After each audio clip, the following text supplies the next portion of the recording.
ఎందరో గిరిజన బిడ్డలు ఎంటర్‌ప్రెన్యూర్లుగా ఎదగాలని మాజీ మంత్రి హరీష్ రావు అన్నారు. దేశ విదేశాల్లో మన గిరిజన బిడ్డలు సత్తా చాటుతున్నారని, అవకాశాలను అందిపుచ్చుకుంటున్నారని చెప్పారు. కొత్త పథకాలు లేకపోతే గత ప్రభుత్వ పథకాలను కూడా కొనసాగించినట్లేనని మండిపడ్డారు. ఓటమి గెలుపులకు నాంది అని ధీమా వ్యక్తం చేశారు. యువతను జాబ్ క్రియేటర్స్ గా చేయడమే ఫిక్కీ లక్ష్యమని చెప్పారు. సిద్దిపేటలో ట్రైబల్ ఎంటర్‌ప్రెన్యూర్స్ బిజినెస్ అవేర్నెస్ కార్యక్రమంలో ఆయన ఈ వ్యాఖ్యలు చేశారు.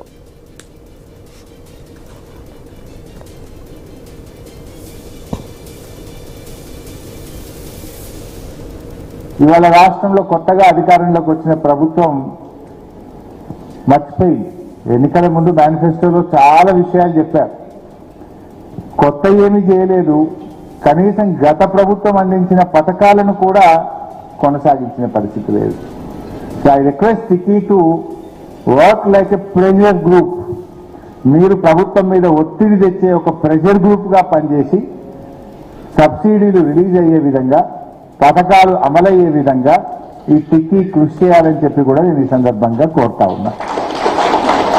మేము కూడా తప్పకుండా ప్రధాన ప్రతిపక్షంగా అసెంబ్లీలో మీ పక్షాన గలమెత్తుతాం.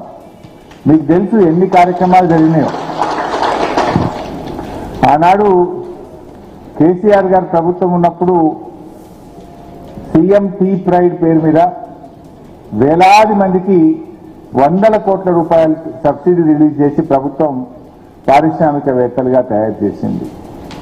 ఎన్నో గురుకుల విద్యాలయాలు ప్రారంభించింది. మహిళా విద్యార్థులు చదువుకోవాలని దేశంలోనే ఫస్ట్ టైం ఎస్టీ మహిళా రెసిడెన్షియల్ డిగ్రీ కాలేజ్ పెట్టింది కూడా ఆనాటి బీఆర్ఎస్ ప్రభుత్వం. భారతదేశంలో ఎక్కడ లేవు ఎస్టీ మహిళా రెసిడెన్షియల్ డిగ్రీ కాలేజీలు కూడా పెట్టడం జరిగింది. అంతేకాకుండా పోడు భూములు 6 లక్షల ఎకరాలకు పోడు భూములకు పట్టాలిచ్చి, 3 ఫేజ్ కరెంట్ ఇచ్చి, రైతు బంధు ఇచ్చి వాళ్ళను ఓనర్లుగా చేసింది ఆనాటి బీఆర్ఎస్ ప్రభుత్వం. ఇచ్చిన మాట ప్రకారంగా తెలంగాణ ఏర్పడితే గిరిజనులకు రిజర్వేషన్ పెరుగుతుంది.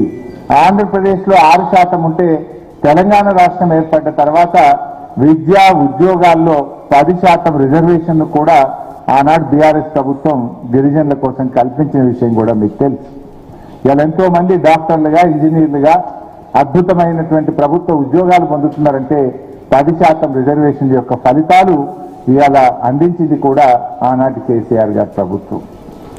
ఇలా చెప్పుకుంటూ పోతే అనేక కార్యక్రమాలు జరిగినాయి. 3300 గిరిజన తండాలను గ్రామ పంచాయతీలు చేస్తే ఇవాళ గిరిజన బిడ్డలు ఎంతో మంది సర్పంచులుగా 3300 తండాలకు తమ సొంత గ్రామాలకు వారే సర్పంచులుగా ఈరోజు పనిచేసే అవకాశం కూడా దొరికింది. ఇవాళ తండాలు గ్రామ పంచాయతీలు ఇట్లా 10% రిజర్వేషన్ వచ్చింది.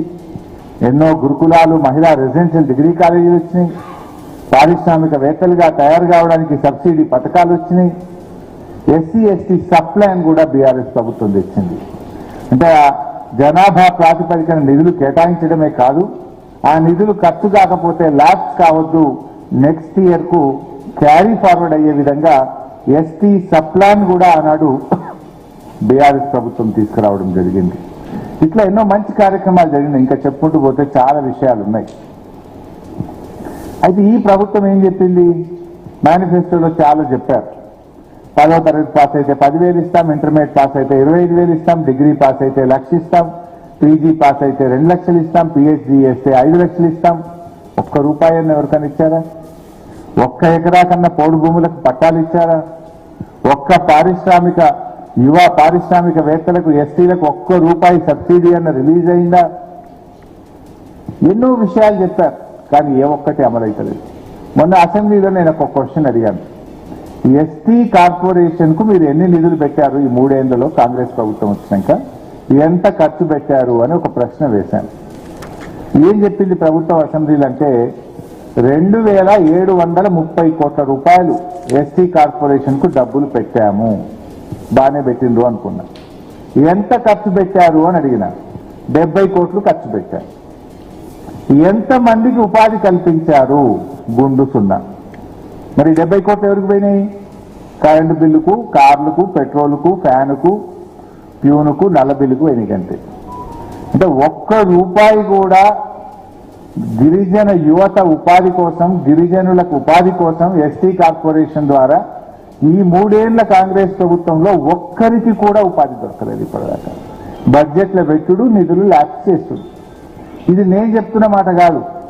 ప్రభుత్వాన్ని నిలదీస్తే, ప్రశ్నిస్తే అసెంబ్లీలో ప్రభుత్వం ఇచ్చిన సమాధానం మీ ముందు పెడతా ఉన్నా. 2730 కోట్లు పెడితే ఒక్క మనిషికి కూడా 3 ఏళ్ల ప్రభుత్వంలో సాయం జరగలేదు. ఒక్క గిరిజన గురుకులం కొత్తగా పెట్టలేదు. ఒక్కరికి ఉపాధి దొరికింది లేనే లేదు. ఏ ఒక్క మేనిఫెస్టోలో పెట్టింది అదేమన్నారు? ఎస్సీ ఎస్టీల భూములకు పట్టాలు ఇస్తాం, పట్టా భూములుగా మీకు భూములను చేస్తామని చెప్పింది. అయిందా? కానీ లగచర్లలో ఎస్టీల భూములు గుంజుకొని భూములు ఇయ్యమన్న మా లంబాడి బిడ్డల్ని తీసుకుపోయి జైళ్లలో పెట్టిండ్రు. 3rd డిగ్రీ ప్రయోగించి ఏ రకంగా లగచర్లలో వ్యవహరించిందో కూడా మీరు చూసిండ్రు. ఎస్టీల భూములకు పట్టాలు రాలేదు, కానీ ఎస్టీల భూములను ఇవాళ ప్రభుత్వం ఏ రకంగా లాక్కుంటున్నది మీరు ఆలోచించండి. ఎస్సీ పారిశ్రామికవేత్తలకు ఎవరికి 1 ఎకరా ఇయ్యలే, కానీ ఆయన తమ్ముడు కొండలరెడ్డికి మాత్రం నేను చూసిండ్రు 200 కోట్ల రూపాయల భూమిని కొండలరెడ్డికి రేవంత్ రెడ్డి గారు ఎట్లా కట్టబెట్టిందో కూడా మనం చూస్తా ఉన్నాం. ఆ ఎవరి భూములు? ఎస్టీల దగ్గర గుంజుకునుడు, తమ్ముడు కొండలరెడ్డికి కట్టబెట్టు. లగచర్లలో ఎస్టీల భూములు గుంజుకునుడు, అల్లుడు సత్యాకు కట్టబెట్టుడు. ఇవాళ ఎక్కడన్నా జరుగుతుందా? అసలు ఎస్టీలకు ఎక్కడన్నా ఈ రాష్ట్రంలో ఓ భూమి ఇచ్చిందా? ఒక పారిశ్రామికవేత్తకు చేసిందా? భూములకు మీరు ఇచ్చిన మాట ప్రకారంగా ఎస్టీలకు పట్టాలు ఇచ్చిందా? ఎస్టీలకు పట్టాలు ఇస్తామన్నారు. కానీ రేవంత్ రెడ్డి వచ్చిన తర్వాత ఎస్సీ ఎస్టీ బీసీలకు సంబంధించి 1,00,000 ఎకరాల అసైన్డ్ భూములను లాక్కున్నాడు. 1,00,000 ఎకరాలు గుంజుకొని ఇలా ఎస్సీ ఎస్టీ బీసీలను రోడ్డుపాలు చేసినటువంటి పరిస్థితి ఈ రాష్ట్రంలో కనబడతా ఉంది. ఇవాళ రాజ్యాంగ విలువ